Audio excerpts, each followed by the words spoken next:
Live from the 607, it is the Ocho Duro Parlay Hour, where we're talking sports locally and nationally. Why don't you join in the conversation with the hashtag ODPH? Here we go.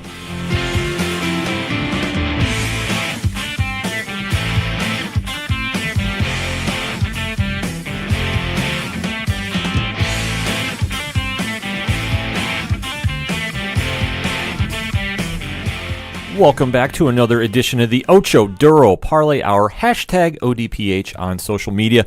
I am your host, Ken M. Sitting across from me this week is the one, the only, Padawan J. Hello, hello, hello. Folks, we have a lot to discuss. Let's waste no more time. You know the hashtag. Hit us up. We want to interact with you. Biggest news story of the week has to be UFC Phoenix. Now, this one, a lot in the main event. Yes. So much going on, and we'll get to that in just 1 second. But I got to talk about the co-main. Now, the co-main was Paul Felder versus James Vick. Yep.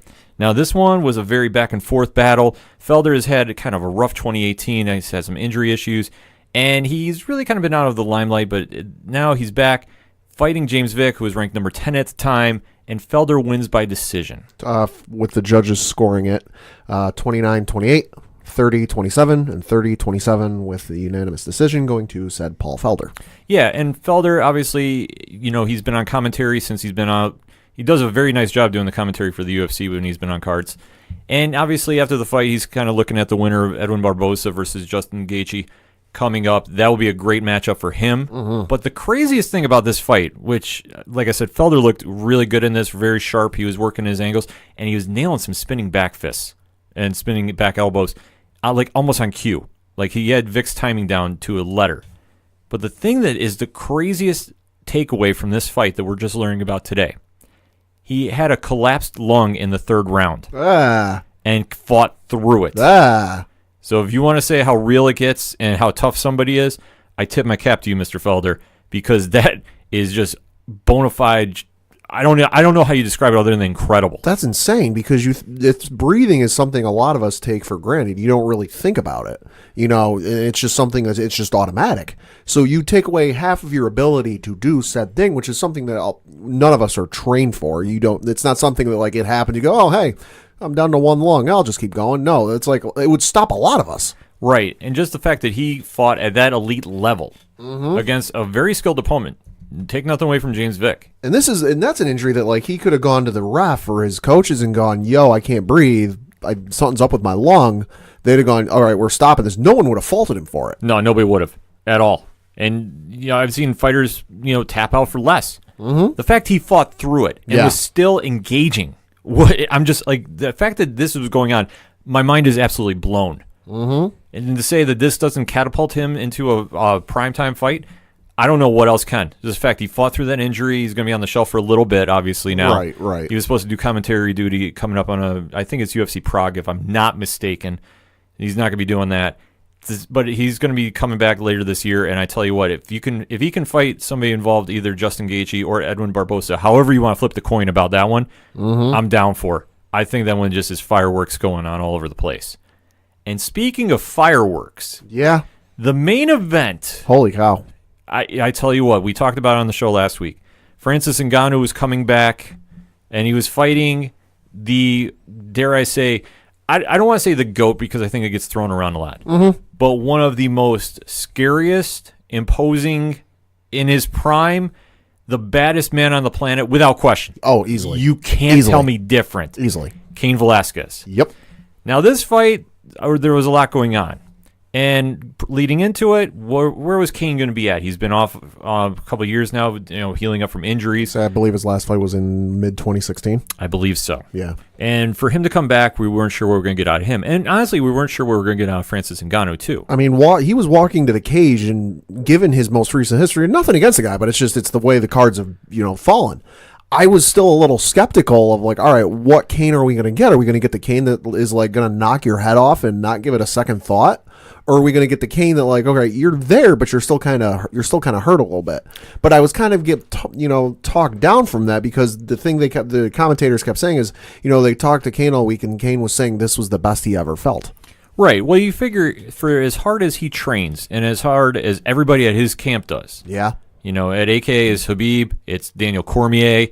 Those guys do not exactly take it easy. I'll say there are no cheat days. Exactly. So you factor that into how hard they go. And then obviously to take a break and let your body and your mind heal too. Because, I mean, obviously it's such a mental grind as well as long as the physical. Yeah, Cain was probably in the best shape he's been in a long time. And obviously coming to the ring, I said on my early prediction last week, I said this was not going to be even a contest because Cain has cardio for days and can take down anybody. Yeah. Obviously, this is why they fight in the cage and they don't fight on paper. Francis Ngannou took advantage of Cain apparently injuring his knee in some capacity. Right. That we don't know.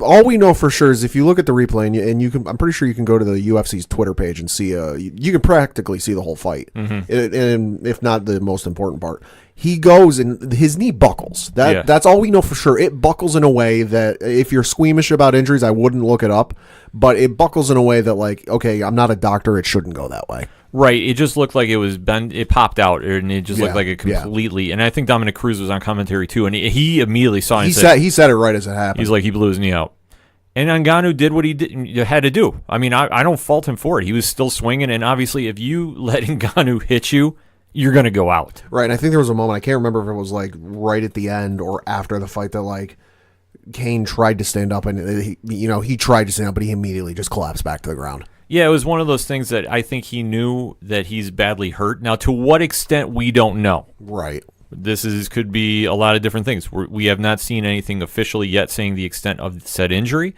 All we know is he said his knee got hurt. It definitely looked it. And then where he goes from here, we don't know. But then you got to tip your cap to Ngannou. He weathered what the fight was going to be. He didn't back down. And now the question goes, where does everybody go from here? Well, I mean, so they asked somebody about Francis Ngannou after the fight, they being Ariel Helwani. Yeah. Daniel Cormier. He point blank asked Cormier if he would fight Francis Ngannou, and Cormier deadpanned him and said, "I wouldn't fight him. I'd beat him." Yeah, and I agree too.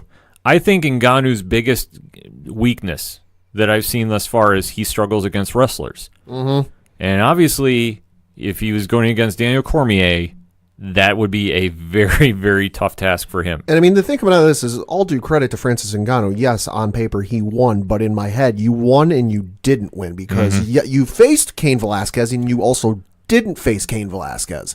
No disrespect to Francis Ngannou, but you kind of got lucky because his knee blew out.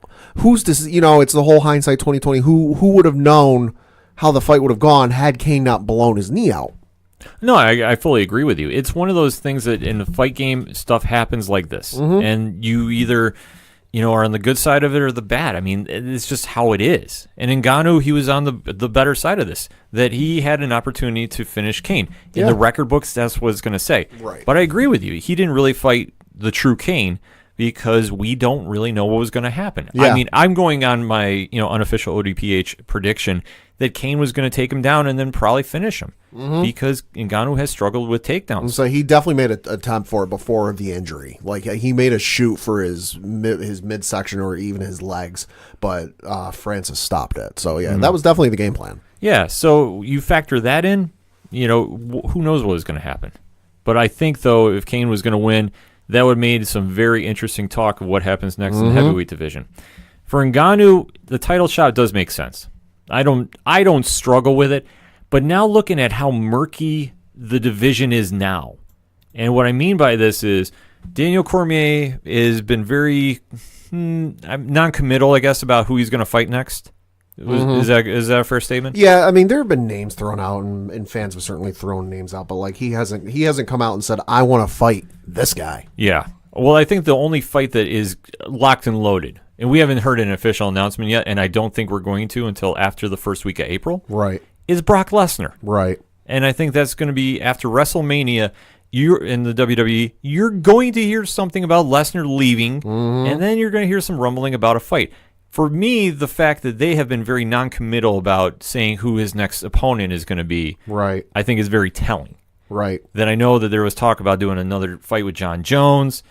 That's on the back burner because he's fighting Anthony Smith, and I think that that's a very telltale sign about that. Right, and reporters asked Francis Ngannou after the fight, what he thought about fighting Cormier, and he said, quote, "I think he should come to avenge his teammate, and that would be a good matchup," close quote.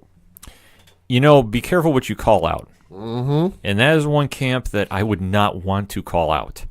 And Cormier, to give him ammunition and get him ready to go, I don't think that's a smart move. I really don't. Cormier has definitely carved his legacy, and the fact that if he wants to do it, I think he's going to. I think if the Lesnar fight doesn't happen, I mean, me personally, I think he should fight Stipe Miocic again. Right. That is the fight I think Cormier should do. But if he's heart set on fighting Lesnar and that fails through, and if he doesn't for whatever reason want to fight Miocic, and I don't know what is exactly the holdup of making that fight happen, but if he doesn't want to go that route, you got to give him the fight with Ngannou, and I think he wins that one too. Right, and reporters also asked Ngannou about potentially fighting Lesnar because, well, let's face it, they're going to throw in any heavyweight that's in popular discussion these days. He's in, whether he'd fight it, and he said, quote, for Brock Lesnar, he's just walking around talking expletive, but he never shows up for a fight, so let's see. Well, here's the thing with Lesnar. Lesnar does not do well against strikers. Take a look at the first time he fought Cain Velasquez. Take a look when he fought Alistair Overeem. Yep. He does not handle strikers very well. He can fight, but he can grapple with people. So, I mean, there's obviously that factor in there. So, you essentially have the same matchup you would Cain versus Ngannou with Lesnar versus Ngannou. Right. I think the outcome would still be the same per se, because unless Ngannou can stop a takedown, and especially with somebody of Lesnar's size who is bigger than Cain, then you see what you get. Because I think Ngannou, obviously, if he puts some hands on Lesnar, I think if Lesnar takes one shot to the face by Ngannou, it's lights out. Yeah. I don't think there's any question. Take a look at Ngannou fighting Alistair Overeem. When you see an actual soul leave a body for a second and come back. Enough said. And I think the same thing would be happening if Lesnar can't get a takedown. If Lesnar does get a takedown right away, whatever happens first, that's who's going to win the fight. Right, and people are also throwing out the name Stipe Miocic for possibly Ngannou to fight, because like I said, if it's a popular name in the heavyweight division, they're asking him if he wants to fight him. But he said he'd only consider it under certain circumstances. He said, quote, if you want to give the belt back to Stipe, I'll fight Stipe right now, he said.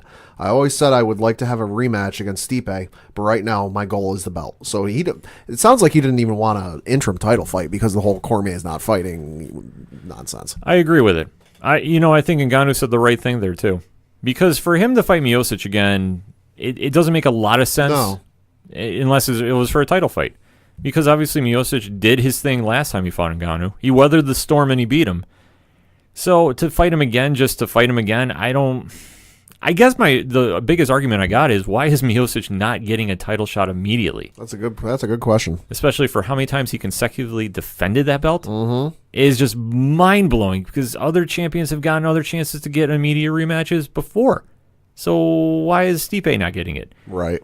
I don't know. And it's not my place to answer that, because I genuinely don't know. It's mind-boggling to me with Miocic's background and record that he's not in the title shot contention immediately. And depending on who he wants to fight, too, Ngannou, I don't think makes a lot of sense. Like I said, I could see Cormier fighting Ngannou. Yeah. And then you get that out of the way, then he's got to fight, Miocic has got to fight, what, Lesnar? Potentially. I mean, I don't see Lesnar agreeing to that, though, because we know Lesnar wants the money fights, and that's not exactly going to be a heavy money fight. No, and plus I think Miocic wins that one outright. Yeah. And I think Lesnar wants the big money fights. I agree with you. I completely do. But I think Miocic is looking championship title. And I think that, rightfully so. Yeah. That's what he's in this for. So to do that fight, I just don't see a lot of sizzle behind it, so to speak. But it's just, like I said, it's a murky situation up at the heavyweight division of the UFC right now. I don't know where they're exactly going to go. I mean, I got my predictions. Definitely hit us up on the hashtag ODPH and let us know what you're thinking of that. That wasn't the only MMA action this weekend, though. Now, Bellator had 2 cards back-to-back. Now, both of them had very interesting endings to their main events, to say the least. Now, Matt Mitrione versus Sergey Haritonov ended with a no contest due to a groin kick 15 seconds into the fight. Oh.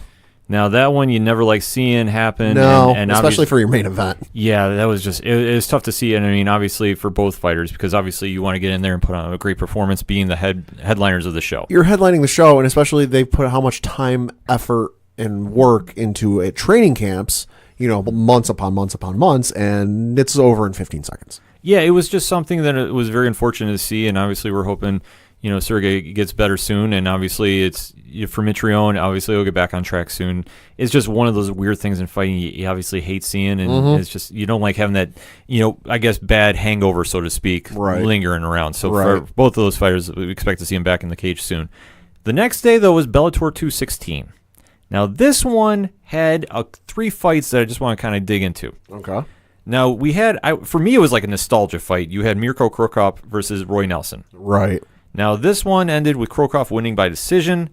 And like I said, there really wasn't a lot going on with this that for me, both these guys were legends in their time. And it's like now they're kind of going on the back end of the career. Right, yeah. It's kind of hard to watch. Right. So it's just kind of, they did put on a good performance, though, nevertheless. And obviously, whatever happens next, I know that there was some light talk about possibly Fedor versus Krokop again. Right. Obviously since the last time they fought, which, I mean, nostalgically, yeah, that's a great fight. I just don't know, obviously, after seeing Fedor's last performance against Ryan Bader, if if that should happen. But I don't know. But I would still probably watch just for nostalgia reasons. I think both those guys can still go at that level, per se, at this stage in their careers, respectively. Right. So we'll have to kind of see what happens. And then their co-main was Czech Congo defeating Vitaly Minakov.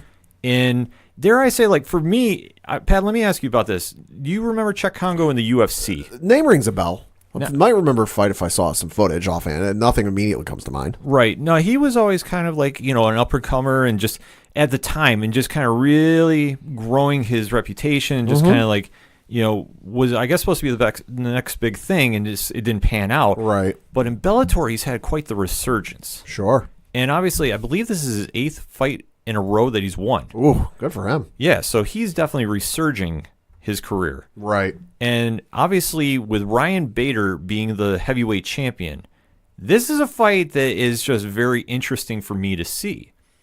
For me, I think Bader versus Congo is one of the better fights that people aren't talking about. It could be. That I think both those guys have left the UFC and had some career resurgences that really aren't getting enough press that they should. Because I think for Congo to win 8 fights in a row, and I think for anybody to win that many fights in an MMA federation, that's saying something. I'm saying if that's not impressive enough, his last loss was February 27th of 2015. Yeah, because I think he took some time off, and I'm not exactly sure the track record, I'm not looking at it right now.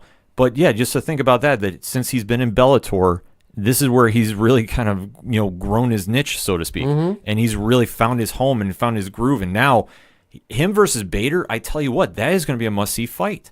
I do like Bader in that, though. I think Bader is just fighting at such a level. Since he's left the UFC, he is just a different fighter. And, sometimes, I don't know, it's when fighters leave the UFC, they either really find their way and really, who knows if they're going to come back or not. Say one day, you never say never in that kind of business. You see that in all sports, though, where, a player, baseball, football, basketball, goes to a team and you're like, oh, this is a great fit for them. They should flourish in that team or in that position. And it just, for whatever reason, it just doesn't work out. And so the team lets them go. They trade them, what have you. And then they end up on another team and they just find their stuff again. Yeah. So this is just a very interesting fight that I would imagine we're going to see. I could definitely see the brass at Bellator making this fight happen. And then you get to the main event. And obviously, like I said, this fight on paper, I was amped up about. I was super excited. You listened to the show last week. You heard. Michael Venom Page versus Paul Daly. Instant fireworks. Both these guys, highlight knockouts. Venom Page has one of the nastiest knee strikes you'll ever see in any combat sport, period. So the fact that they were talking some trash, they were really hyping the fight up, I was excited. I thought I had this for one of the biggest fights in 2019 on my calendar. Sadly, though, the fight did not go the way that I thought it was going to go. Right. This one was more grappling, and I don't want to say that it was... I'm trying to word this correctly. It was a fight that just was more defensive for both fighters, that nobody was really aggressing. Right. And to have the cage control. Yeah. Both fighters look, I don't want to say timid, but I think they were trying to see what the other one was going to do for too long. I'm saying neither one of them wanted to assert control or take that shot in fear of, I'm going to go for my shot. Oops, I missed. I got caught. Right. So that being said, we saw Daly was trying to do some takedowns. Venom Page was flipping it over. And obviously, Venom Page won by a decision. Right. But I guess for me, I was like, I think Paige was going to win the fight outright, but definitely was not the fight that I was expecting. And this one, I don't know if I'd ever want to see an immediate rematch between these two. I just think that both those guys just didn't bring it that night. And I don't know, there's some fighters like you see the matchup on paper and you're like, this is going to deliver and this is going to be great. And it turns out it was a good fight, but it wasn't what we were all expecting. And for me, I don't know. Like, I was expecting so much out of this. Maybe my expectations were too high. Mm-hmm. But I don't know what I would really expect to see if they ever did a rematch, because they were building this one up so much that now I think that Venom Page is going to be fighting Douglas Lima, if I'm not mistaken. I don't know what Daly's going to be ending up doing. I do know that they did put on a great card this weekend for Bellator. That I know that the Mitrione fight and the Daly fight shouldn't take away too much from the overall weekend of MMA action, because it was some very good action on Bellator and the UFC too.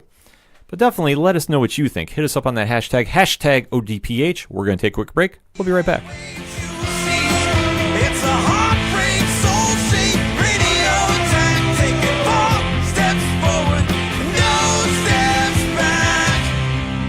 Hey, this is Vince, the Common Man Ciatoy, local MMA fighter, telling you to keep on listening to the ODPH, the 607's up-and-coming newest podcast.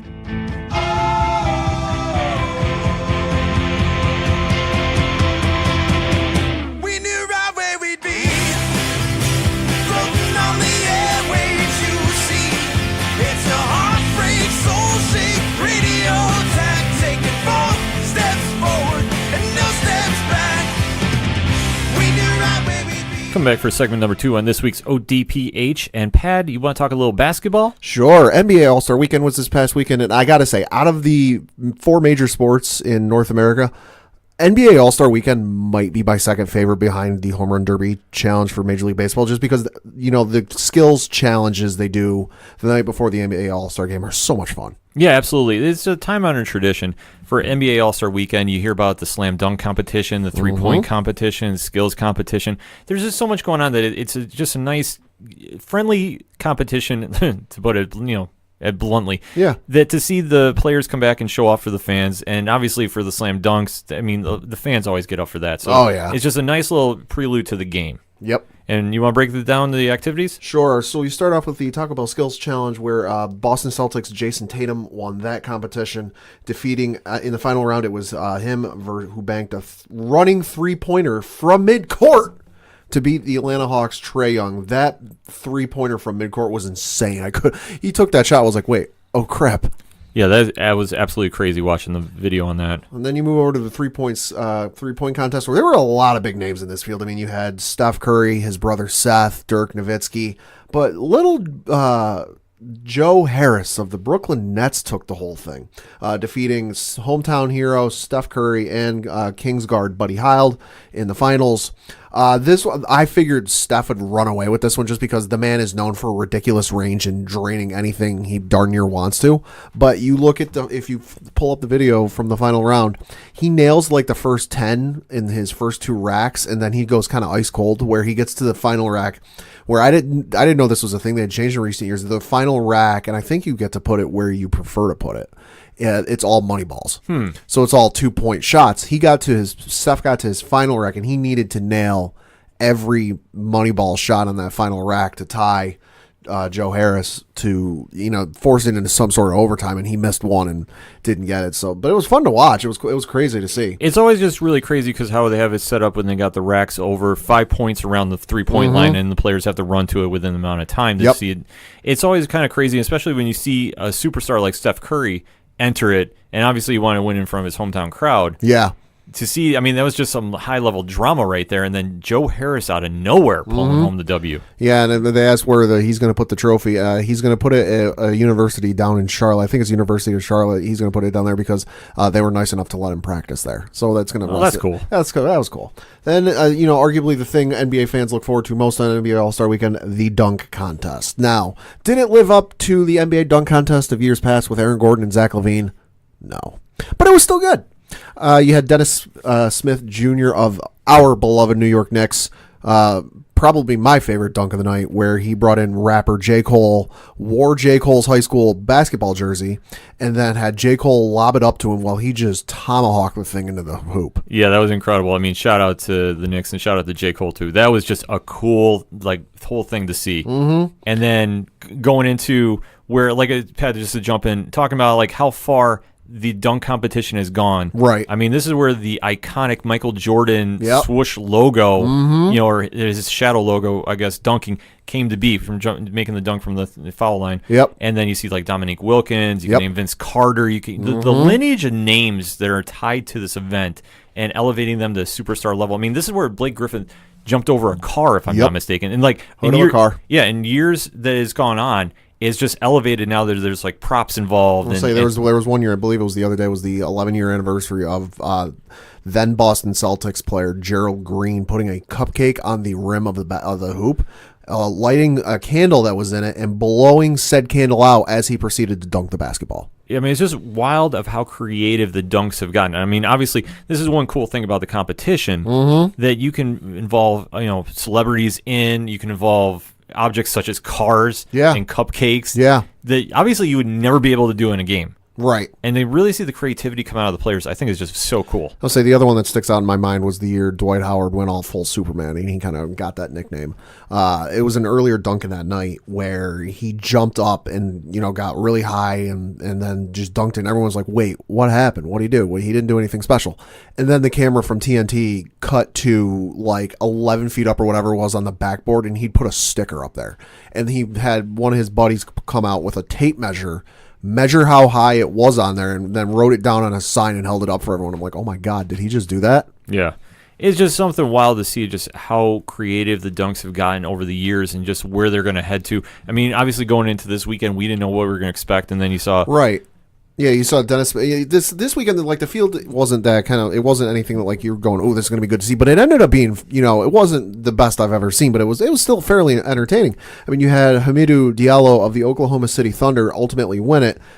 The second best dunk of the night, won 1A in my book, where he brought in Shaquille O'Neal, and then while he had a Superman t-shirt underneath his jersey, and he kind of revealed it to the camera that he's wearing the Superman, and he jumped over Shaq.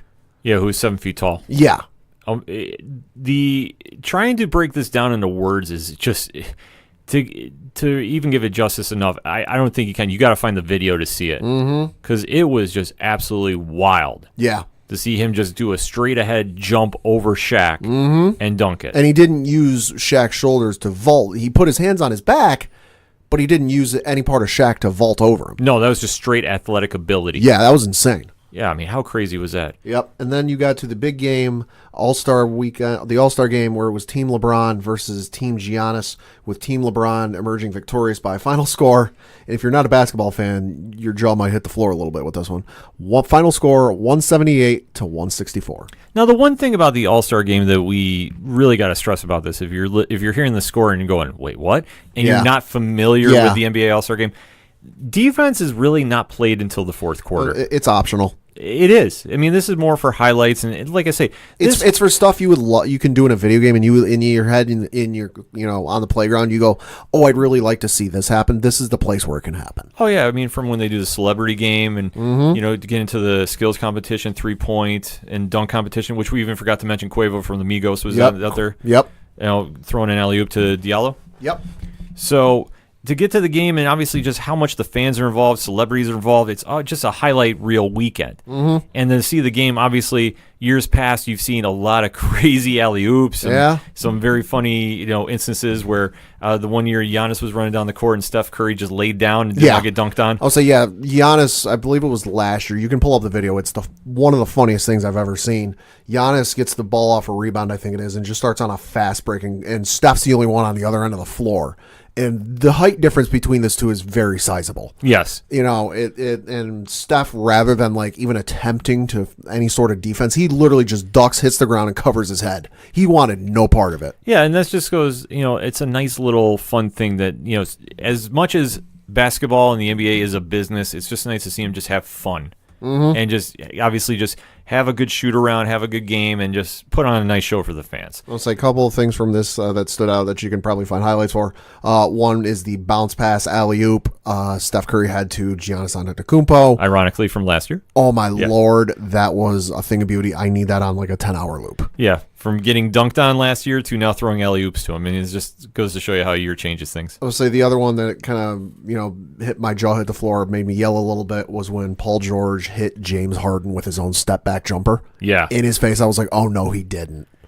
This is just going to add some fire to the back end of the season this year. Because now we're officially at the midway point, and now looking at the standings, Pat, how are we looking? Right, so looking at the Eastern Conference, 1 through 8, you have the Milwaukee Bucks in first place, which is weird for me to say, given how long it's been since the Milwaukee Bucks have even been really good. With a record of 43-14, you have the Toronto Raptors in second place, Indiana Pacers in third place, Boston Celtics in fourth, Philadelphia 76ers in fifth, Brooklyn Nets in sixth, Charlotte Hornets in seventh, and then the Detroit Pistons in eighth, with Miami, Orlando, and Washington as your next three out. Switching over to the Western Conference, you've got the Golden State Warriors in first place with a record of 41-16. Denver Nuggets are in second place with a record of 33-18. Then you've got the Oklahoma City Thunder at 3, Portland Trailblazers at 4. In fifth are the Houston Rockets. Sixth are the Utah Jazz.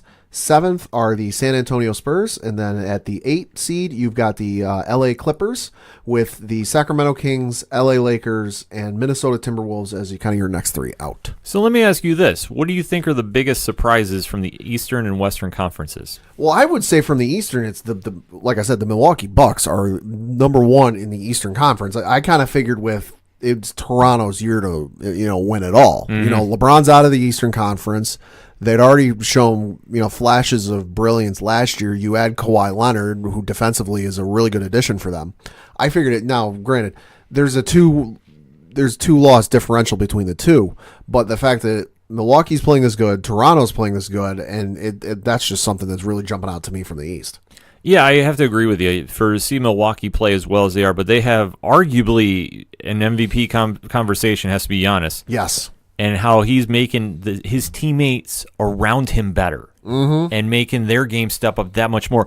I mean, that goes to show of how great of a player he is, and he's just so early in his career too. Right. That he's not really, and the one thing I absolutely love is he's saying he doesn't want to play on a superstar team. He doesn't want to form, a super team with anybody. He's dedicated to winning where he is right now and going from there. And I love the attitude about it, that it just is such an old school mentality that I tell you what, I'm just mesmerized that he is actually, standing by this and he's just demonstrating on the court. Yeah. And to see them in first place. Yeah.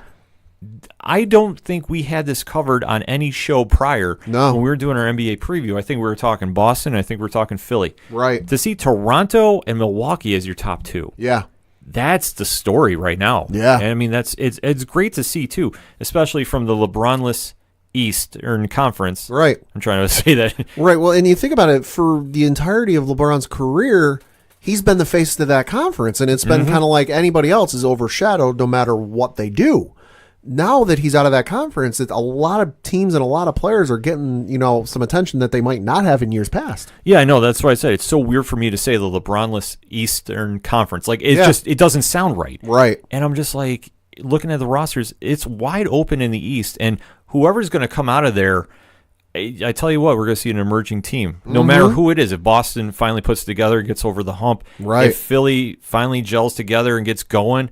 And who knows with Toronto and Milwaukee? I mean, they are playing with house money as far as I'm concerned, getting this far. Oh, yeah. So to see them, I mean, it's going to be fun to watch back end of the season. And the Knicks, we just have to worry about a draft pick and, KD and Kyrie coming next season. But we'll talk about that in another show. So looking at the Western Conference, what's jumping at you? What's probably jumping out at me is the Denver Nuggets. Because, in all honesty, I don't think I can name one player on the Denver Nuggets. Like, legitimately, now...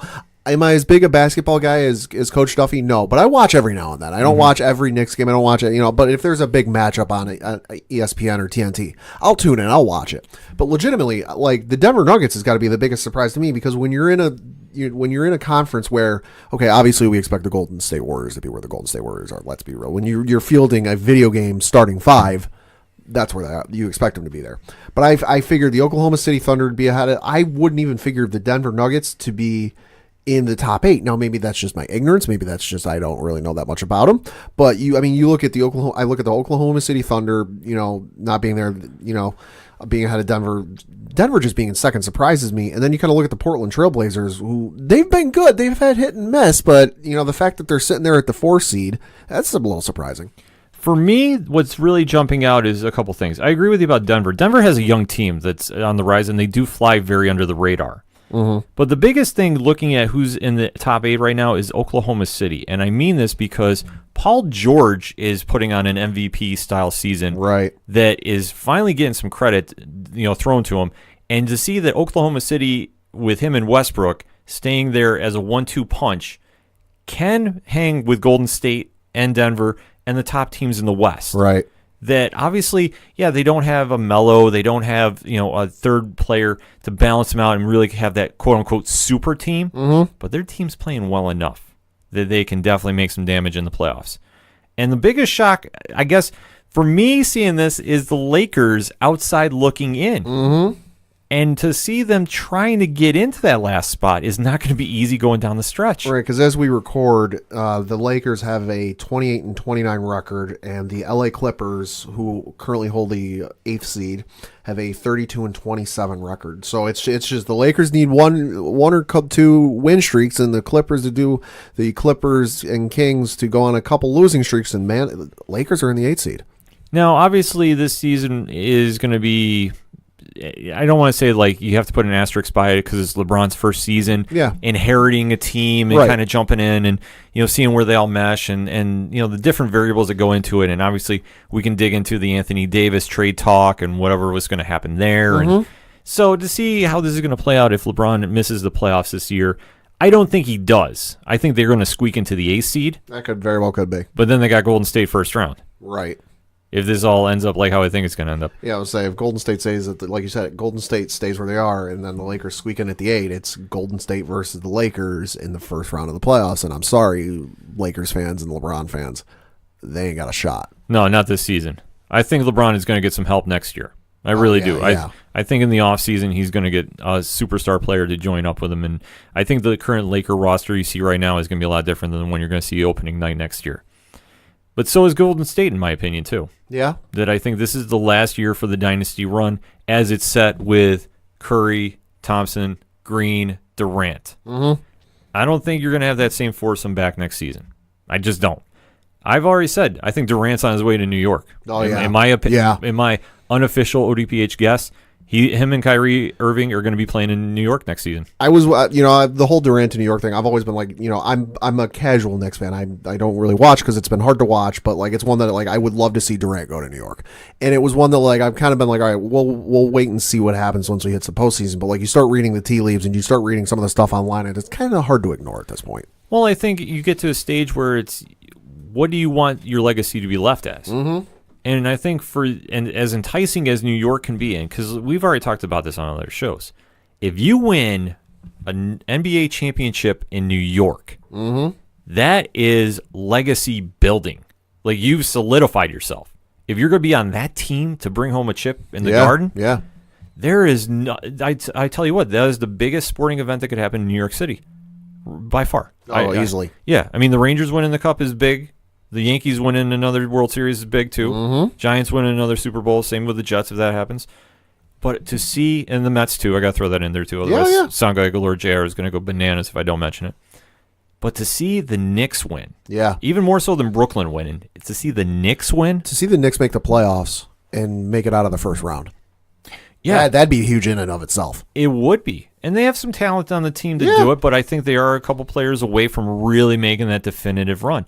I think they're going to fix that this offseason. They've cleared enough cap space. Obviously, with the Porzingis divorce, mm-hmm. you got some money to play with now, and you have some picks. And if they do get the number 1 pick with Zion Williamson, which, I mean, I could fully see happening, that's going to help them elevate even more. I mean, just to see the storylines that are going to be coming out of the NBA season, that we're now at the halfway point. We still got a lot of basketball left to go. Mm-hmm. It's going to be playoff time. What are you thinking the biggest headlines are going to be? Hit us up on the hashtag ODPH. Let us know your thoughts on the NBA. We're going to take a quick break. We'll be right back.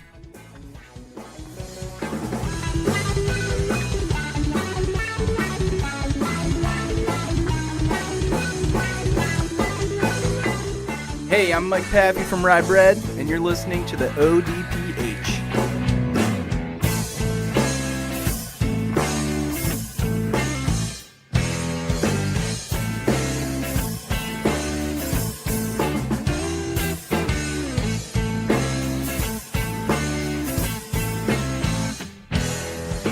Coming back for segment number 3 on this week's ODPH. And Pat, you want to talk some football? Sure. Break it down for us. Well, of course, we got to talk a little AAF because they had some Week 2 games. You had the Orlando Apollos defeat the San Antonio Commanders by a final score of 37-29. And you had the San Diego Fleet defeat the Atlanta Legends by a final score of 24-12. And then you had the Birmingham Iron defeat the Salt Lake City Stallions by a final score of 12-9. And finally, you had the Arizona Hotshots defeat the Memphis Express by a final score of 20-18. But that's not the only noteworthy thing about the AAF. Okay. Saw a little thing on Twitter today that caught my eye, and I could not believe it. Through 2 weeks in the AAF season, the San Antonio Spurs have a strong fan base. Okay. How strong, you may ask? Yeah. Through 2 weeks, they have had more fans than the Chargers have averaged all of last year. Wait. Run that by me one more time? In 2 weeks, the San Antonio Commanders have had more fans show up than the Chargers averaged all of last year. That's insane. Uh-huh. That's... I have no words for that. Yeah. That's great. Let's say the attendance for the San Antonio Commanders versus San Diego Fleet game that I mentioned was 27,857. See, that just goes to show that people want to see the product. The AAF is definitely making some noise. The games are fun to watch. Yep. I got to admit, I've caught a couple a little bit here and there, so I'm definitely starting to get more warmed up to it, and I think that obviously the product is standing on its own. Yep, and that was the Week 1 matchup the San Antonio team had. Week 2 for their game against the Orlando Apollos, attendance was 29,176. Nice. It's good to see people going out and supporting the locals. I think all that just really shows is that, you know, despite what people may think, yes, Dallas is a very heavy football town. Houston also. I can't leave out Houston. Got some friends down there. They're big football fans. Oh, absolutely. Shout out to all listeners in Houston. But I think that just shows that, you know what, there might be a market in San Antonio. Well, I think it goes to show where the teams that don't have traditional football towns, like, San Antonio is more known for the Spurs, let's be honest. Yeah. To see them turn out and show up for the AAF, I think that's a great sign. Yes. And I think it definitely shows that there is a market for this league and a market for the teams. And obviously the fans are supporting the local team. You can't go wrong with it. It's a win-win as far as I'm concerned. No, absolutely. And I'll tell you what, though, as much as the AAF is doing some good, the NFL had some drama that we did not discuss in length on the show that I think we're going to break down a little bit now. And dare I say, Pittsburgh, the saga continues. This is just... It's messy. It's just so messy, and it's so not Pittsburgh. The whole Antonio Brown publicly tweeting out goodbye to the fans and everybody, and then obviously there's some other stuff getting leaked out tweet wise, casting a lot of innuendo, I guess. That, like I said, according to the tweets that we've read, there's just so much of a discord in Pittsburgh. How do you keep him on the roster now? There's no way you can. And the only options Pittsburgh has is to trade him or to do like they did with Le'Veon Bell and pay him to sit at home. And I don't think they're going to do that again. No. Did they make out well for paying Le'Veon Bell to sit out at home? Yes. PR-wise, it wasn't the best look. No. It was very messy for Pittsburgh. Right. This is just one of those situations that I think now at this stage, you can command a king's ransom to trade Antonio Brown. Yes. And I think that they could arguably, if they wanted to, get a first-round pick easily from some teams. I think if they're not asking for a first-round pick for Antonio, they are stupid. No, I think the Steelers are smart. That they're too smart of an organization not to go big. Yeah. And I think there'll be a team that will pay it. Oh, absolutely. If you're a GM of a team, pick a team, maybe even your favorite team. I'll give this one to you, Ken. Your beloved Buffalo Bills. If you are, say, one player away from being really in that playoff contention, potentially making it to the championship game, if not the Super Bowl, and you can make a run at Antonio Brown, would you go do it? Yeah. There you go. I mean, obviously, he's going to be in a situation where you got to make him happy. And if he is content with coming to your team, because obviously if you're trading everything on your draft board, players, whatever, to go get arguably the best receiver in the league, then you got to make sure that it's going to be a long-term fit. Any team that goes for Antonio Brown, and if they get Antonio Brown, is sending a clear message not only to their fan base but to the entire NFL. We think we can win now, and we are going for it now. Yeah, and I think that'd be a huge, huge thing on draft day. I think that's when he gets moved. I don't think it's going to be first day of free agency or anything like that. I think he gets moved on draft weekend. I would think so, yeah. And I would not doubt that he is traded somewhere in the top 10. That very well for could the first round. Yeah. I'm not doubting it. I could definitely see him winding up possibly in San Francisco. I know there's been a lot of talk, but let's face it, if you look at that roster, they have some parts there that they're in contention now. Yeah. They have a great tight end. Yeah. Jimmy Garoppolo is going to be coming back healthy. So you'll have your quarterback. So if you try telling me that AB cannot put you over the top there, you're crazy. He is the missing piece for that roster. And I tell you what, it would make a lot of sense if you have that much of a passing attack between Brown, George Kittle, and then even throw Pierre Garçon if he's healthy. Yeah. That's a nasty wide receiver receiving core. And then, I mean, obviously the running game could use a little touch-up in my opinion. Sure, but you can get that in the draft. You can find that in the draft. I mean, depending on what you're willing to give up to the Steelers to get them. But if I'm the Niners, I'm trying to make that deal as much as possible. And I think for Pittsburgh, you need to at this point. I'll say Garoppolo potentially throwing deep to Antonio Brown. Oh, boy. Yeah, I mean, that's going to be something huge. I mean, I could even see, too, how crazy would this be? Let me throw this unofficial ODPH guess at you, Pat. How about you trade the number 1 pick overall? Arizona trades for Antonio Brown. Oh, him alongside Larry Fitzgerald. Holy crap. Yep, for one season you got Rosen thrown to you. I mean, that sells tickets in and of itself.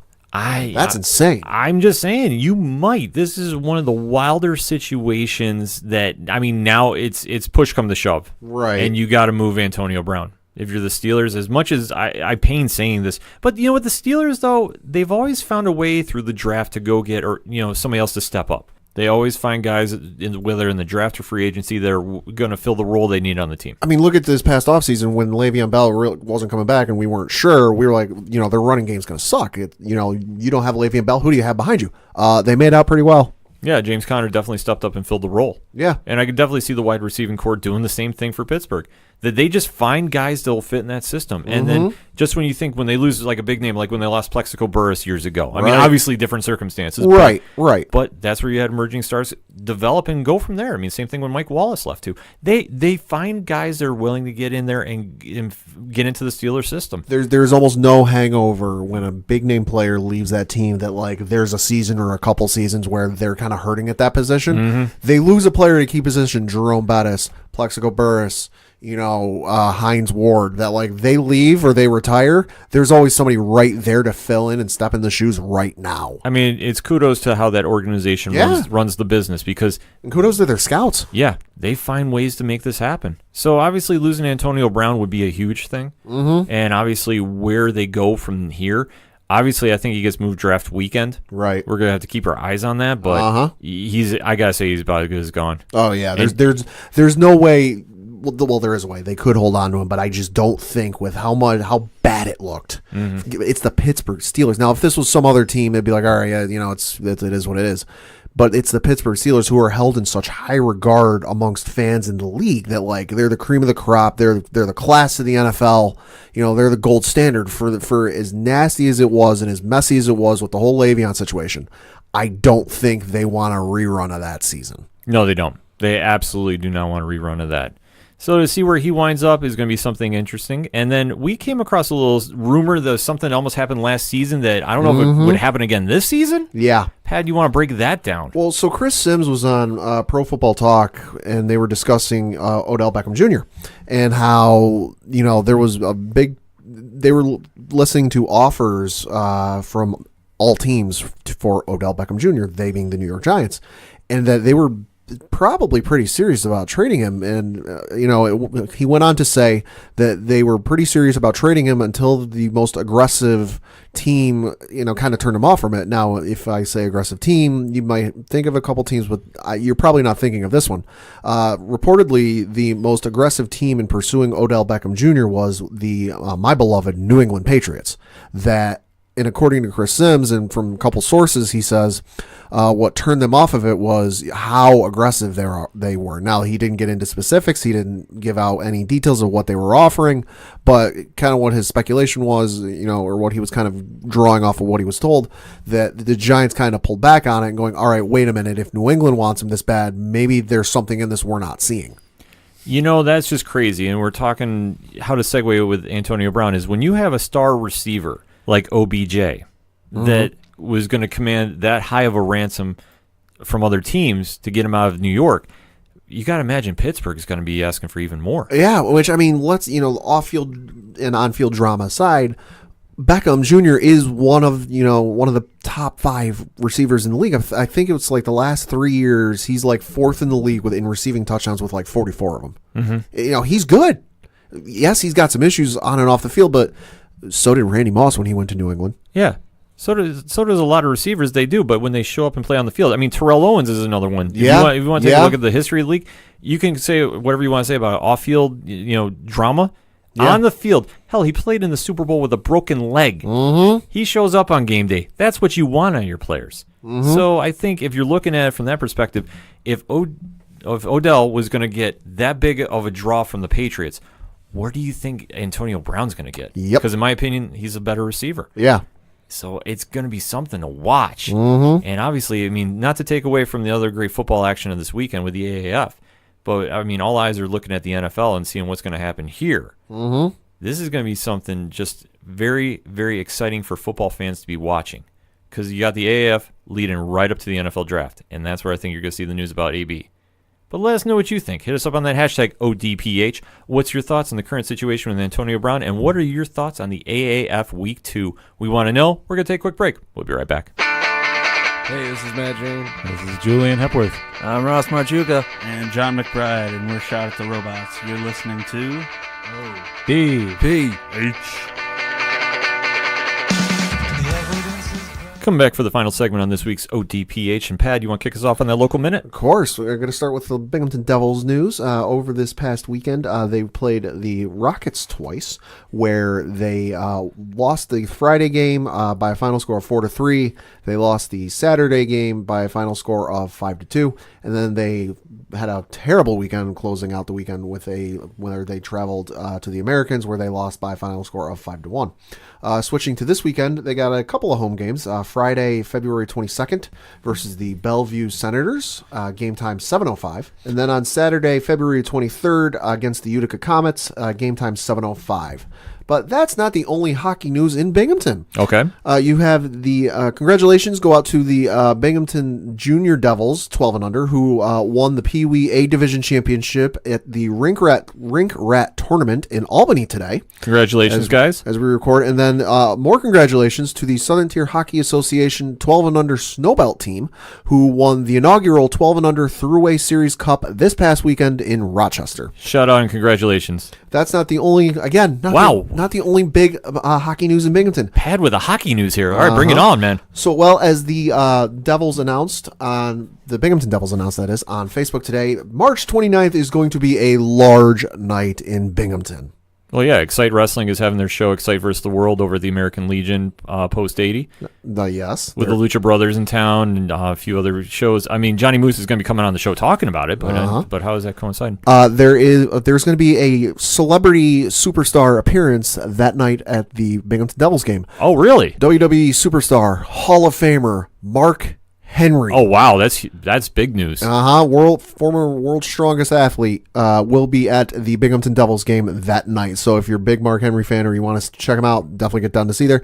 But you also got the Excite Wrestling going on. Yeah, Johnny Moose will be on the ODPH talking about that when we get a little closer to the show, because we're going to be doing a big pro wrestling recap. We haven't done one in a while, but we're actually going to be doing 2 episodes. If all the cards hold up, we got some surprises for that, but that's in March, folks. We got to deal with right now. But for more information on everything Binghamton Devils, BinghamtonDevils.com.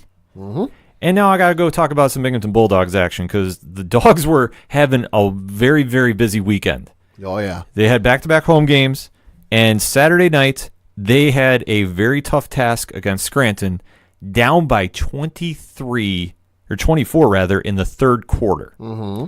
They fought their ways back, and they wound up winning 126-123. Derek Hart had 33 points. Ooh. So definitely a scrappy win for the Dogs. And then they go right into Sunday, where they had a very dominant win over Pottstown, 162-111, with Moni Anderson hitting 9 3-pointers. Mm-hmm. Finishing with 43 points, but he had, I believe, 31 in the first half, which is wild. But congratulations to the guys.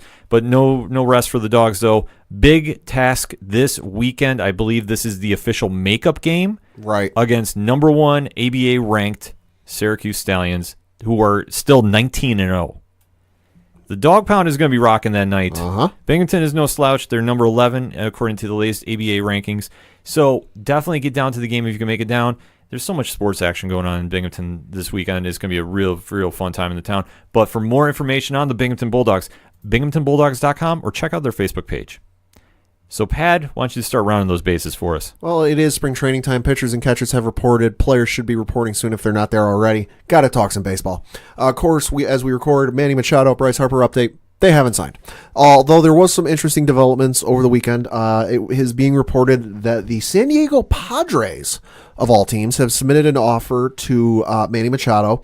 Reports suggest that it is an 8-year offer worth somewhere between $240 million and $280 million. According to USA Today, the person they spoke to spoke on the condition of anonymity because negotiations are ongoing. So, Padres emerging as a early favorite for Manny Machado's services, although he is also, it should be noted, is also in talks with both the Chicago White Sox and Philadelphia Phillies. Now, in regards to Bryce Harper, it was reported over the weekend that the Philadelphia Phillies are emerging as the favorites to land Bryce Harper, although nothing is official yet. I did read the other day, he has received several offers from teams with the dollar amount per year in the range of $30+ million a year. So we'll see where that goes. But as of recording, both of them have not signed. And it was also announced today, as we record, that San Francisco Giants manager Bruce Bochy will finish out this season and then retire off into the sunset. Of course, Bruce Bochy has been a manager of the San Francisco Giants since 2007. He is a 3-time World Series champion, of course, winning it with the Giants in 2010, 2012, and 2014. He's a NL Manager of the Year back in 1996 when he managed the San Diego Padres. And he is currently, as we record, 11th on the all-time managers win list with 1,926 wins. Number 10 is Leo DeRocher with 2,008. So there's an outside chance he might crack top 10. Yeah, I mean, it's definitely possible. And it's just, wow, that's a lot of tenure down. Mm-hmm. Yeah, hey, congratulations to him. Good luck on this season. He's been one of those stalwarts in the game where, he's just always been there. Absolutely. So congratulations to him. And then obviously that should be pretty easy for him to get in the top 10. I would imagine.